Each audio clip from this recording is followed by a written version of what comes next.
Welcome back to the Charismatic Voice. I've heard about Band-Maid for years and been told that I absolutely have to analyze them. And honestly, the main thing that's been holding me back has been fear of some copyright issues. But I decided to not let that hold us back any longer. It might take months to clear, but I don't want to do the disservice of not diving into a band that y'all have been recommending like crazy, because I think that we are all going to grow in so much appreciation for Band-Maid through this. I know me especially, because this will be my first time hearing them. Let's get to it.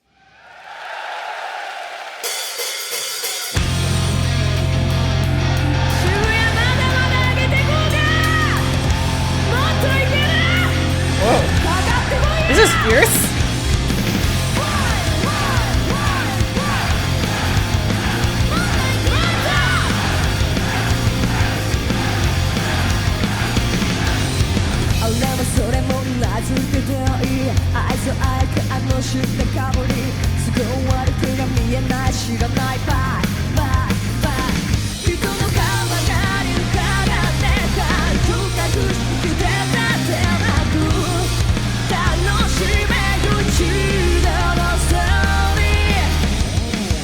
Whoa. First impressions.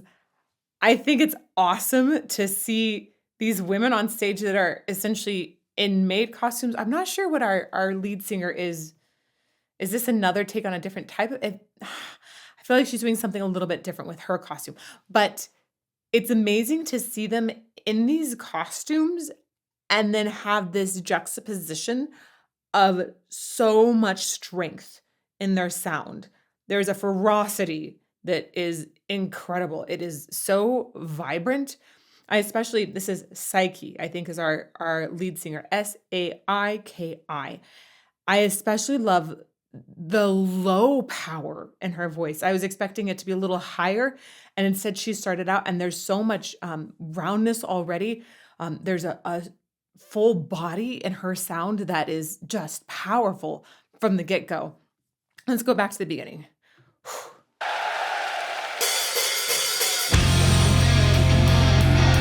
It's so heavy.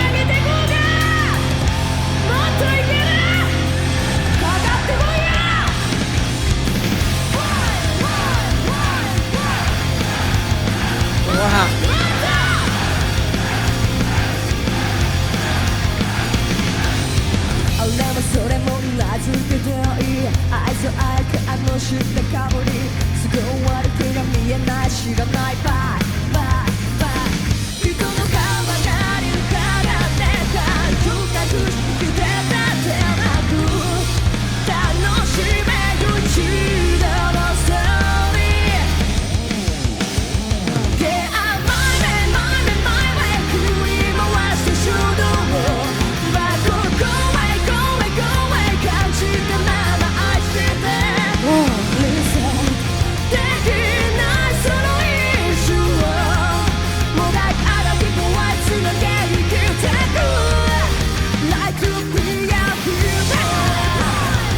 Nice. They have a fairly standard song structure that they're following, so it's easy for me to know, like, oh, there's going to be this kind of chorus coming up, this kind of verse coming up. This is going to be a good stopping point.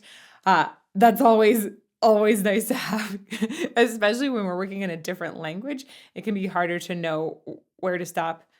Admittedly, I also have some of the worst pauses ever recorded on YouTube. So anyhow, I appreciate the familiar structure here. I really think that it's impressive how our voices, because we've got a couple different ones here, they're really navigating a wide range and managing to keep their voice and their resonance threaded through a similar place. It's important when people are moving through a wide range, often they're going to be shifting into different vocal registers, or just the mechanics of what's happening here is going to be shifting. Maybe you'll have more cricothyroid or more thyroretinoid involvement. Maybe the vocal folds are going to be thinner or thicker. Maybe there's going to be a tilt. There's a lot of things that are happening here, and that can change essentially what the sound wave feels like. And then above it, you might be making shifts as well. There's so many tiny shifts that happen inside of this entire area called the vocal tract. And all of those things contribute to the sound that's coming up. The tiniest shift that you feel inside might make a huge difference on the outside. It's insane. Uh, and no matter what shifts they're making as they're going through this wide range, which would naturally cause more shifts to happen, they're keeping the sound really focused. This is important that they're not letting it bounce back and forth, which is really common in people that are learning how to sing, because you need to keep that sound with a laser focus to cut through all the instruments that are here. And not just cut through, it also needs to have continuity. If you hear somebody going like this with their sound, it's disturbing. It loses the energy. It's bothering to our ears. I'm going to go back to the beginning one more time because this is just an enormous amount of sound to take in.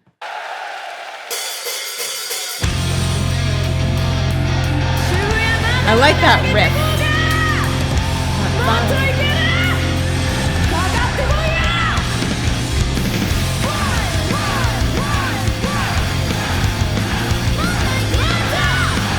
She's got so much squeal in her tone. This one.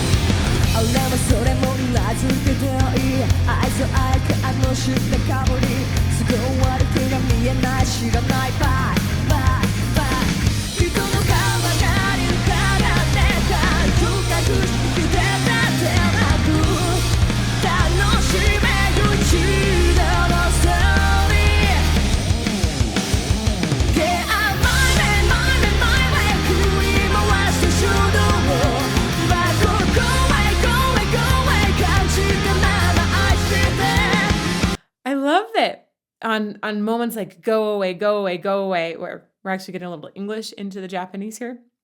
I love that part is actually unison. And I think that not only do we have Saiki and Miku, I think, both singing that line. I think we might have gotten some other band members singing it, whether or not they have a mic. It looks like they're all really chiming in on that moment. All unison, though. And then they'll break into harmonies to thicken up the sound. It gives a certain complexity to the vocals in the chorus that are delightful, and it's very interesting. It catches the ear.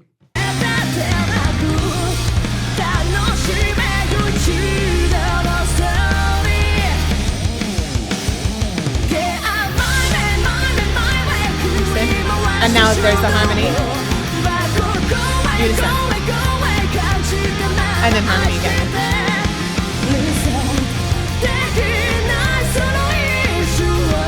Wow.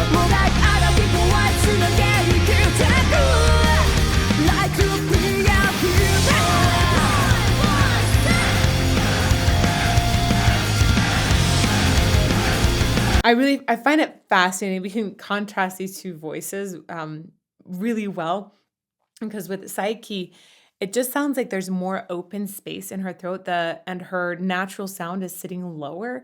And then with Miku, her sound is sitting so high. To me, it sounds like there's less space here as well, and probably a lot of tilt that's happening. And it feels like her resonance focus is going to be like right up here. A lot of times, people that are singing in higher pitches, they'll end up having resonance that feels more like it's here. And people who are singing in lower pitches will end up having resonance that feels like it's more here. Regardless, they're still singing into this area of the face that we often will dub the mask. And that can shift. It really is very, very personal. Everybody's anatomy is different. But that's sort of a general trend. And when I hear these two voices, it's like almost like my face feels activated by their resonance. It's just that poignant.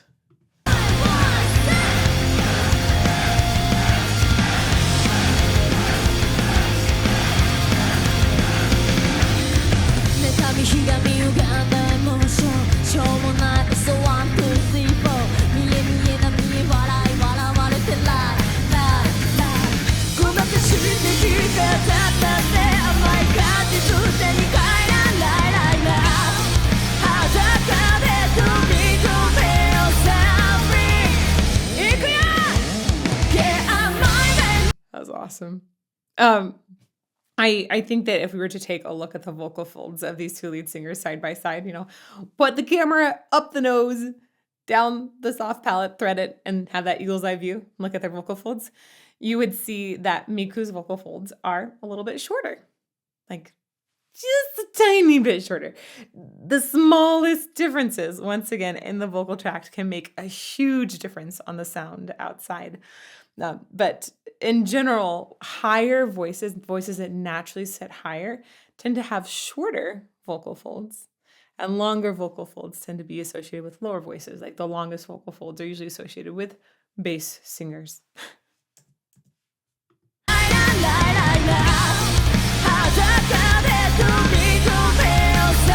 I love their drummer. She's so happy.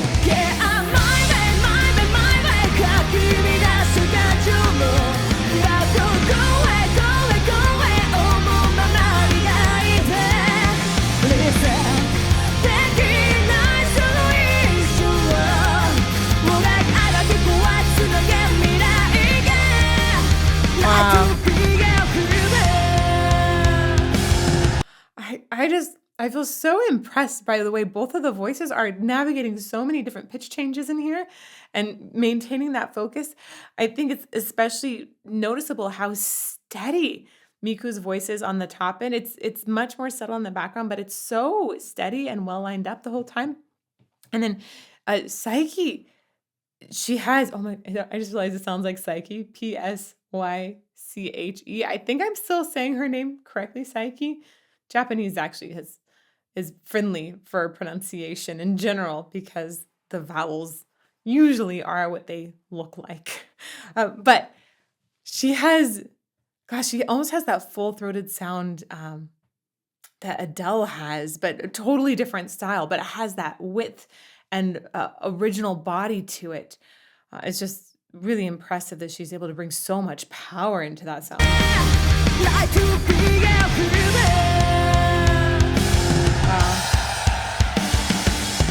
It's such a good pairing of voices and styles.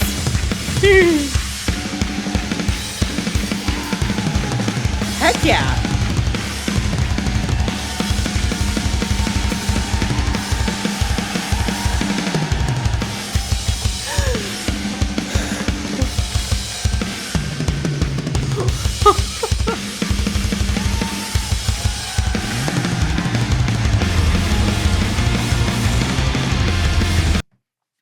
Danny Carey, watch out.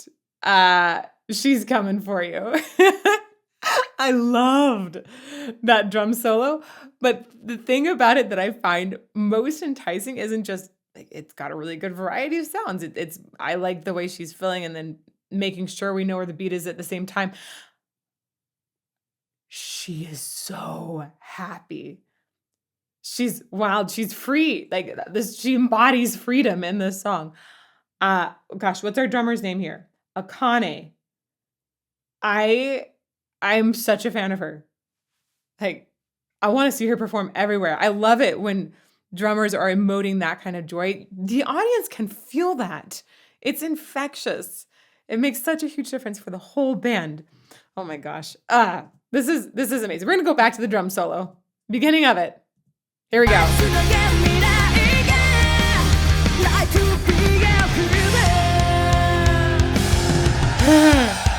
Builds that anticipation with moments of silence, but keeping the beat and the kick the whole time.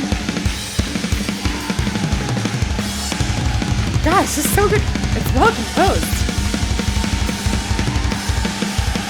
I want to see a drummer analyze this. This is awesome.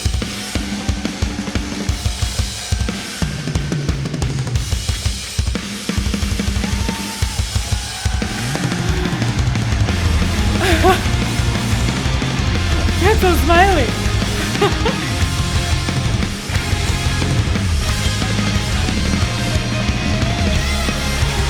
Yeah.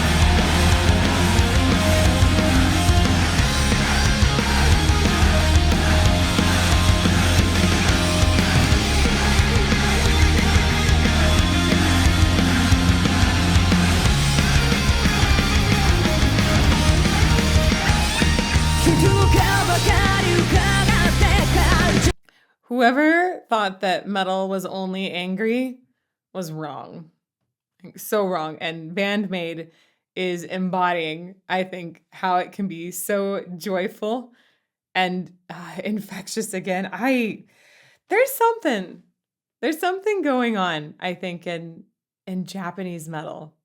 We've been seeing trickles, I guess not just trickles. We're starting to see waves of incredible music coming from here that's combining different styles. You get anime vibes with the metal, which I'm all for.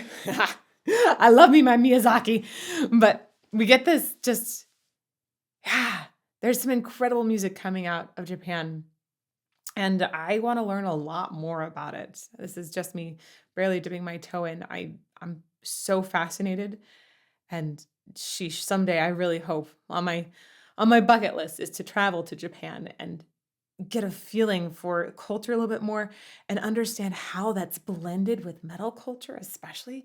I think that'll be fascinating. Like fascinating. Someday, y'all. Happy metal. 人がわかり伺って感情隠し聞けたってなく楽しめよ一度のストーリー Yeah, my way, my way, my way 振り回して手動をバック Go away, go away, go away 感じたまま愛して二度とない可能 So full-throated in her sound.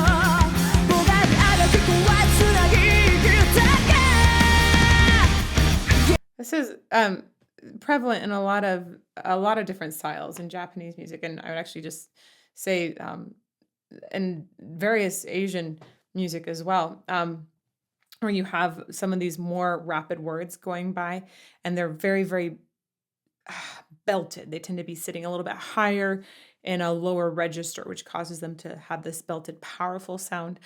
And I don't know. I'm curious more about the vocal training that goes into this. It's definitely contemporary, so CCM training that we're seeing this just like amazing ability to navigate in the higher belt, navigate notes very quickly as if it was a much lighter mechanism. Let me try and phrase that differently so that people can understand that aren't really into voice science. Sorry, y'all. Basically, when you go up really high without flipping over into a register, if you go like, where I had that big break there, that would be where there's a natural register flip. If you go up high, you go, if you don't narrow and lighten up the sound, which involves a lot of different things shifting in here, which we can get into the details of, but let's not right now. If you don't lighten up the sound, it's going to need to break over sooner, and it's going to feel heavier and heavier and heavier and more difficult to hop between notes on. And in a lot of Japanese music that I've heard, J-pop, also K-pop, we hear this incredible ability to belt very high and also bounce between pitches. There's a lot of agility in that sound. I think there's something in training from very early. I know that there are extremely regimented schools to train groups of people. I've even gotten to coach a couple that were coming to the US. It was really interesting. And it's impressive when I hear moments like this.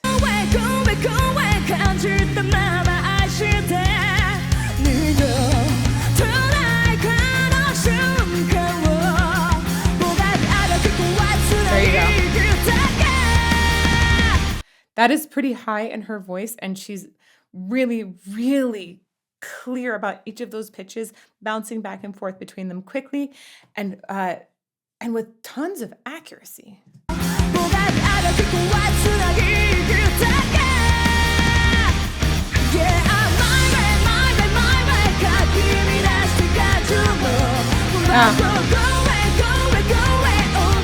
I could really, really get into this style and go way deeper on it.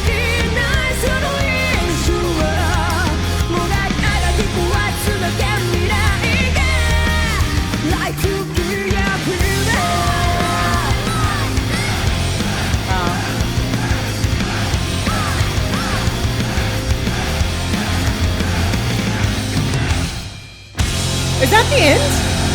No! Oh my goodness. Okay, back just a little bit. I was lost in it. I was totally lost. Um, we're gonna go back a little bit here, and I'm gonna talk a little more about some of the sounds in the band. Oh my gosh.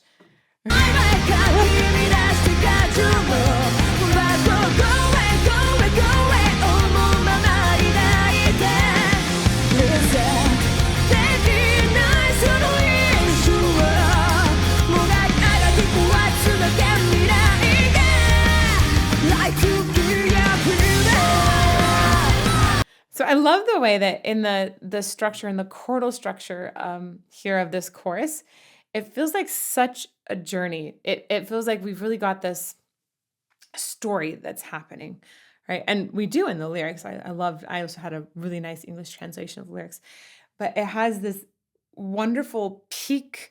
There's a climactic moment. There's obviously our build to it, and then it has a very very clear like period at the end of a sentence. The phrasing of it, the melodic structure of it, uh, it's so clear and easy to follow and easy essentially to feel what that adventure was. One more time. There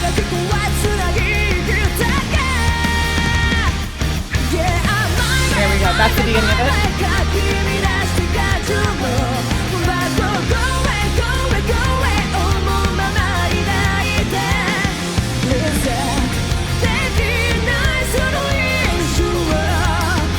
It's so clear. It's following a square pattern too.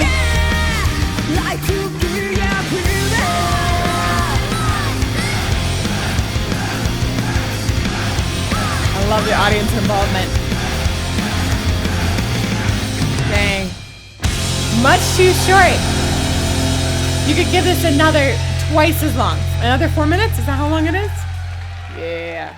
This is such an invigorating sound. I love how powerful it is, especially being made by all women. I dig that. I love also how happy it is. Happy and powerful at the same time. That is an awesome, awesome mix. And an incredible display of vocal abilities as well. I would love to hear some more music in this style, so definitely make those recommendations down below. And if you'd like to see some more analysis of things that are probably not this style whatsoever, but maybe you would still like them, check out this playlist over here. Make you fall more in love with music every day.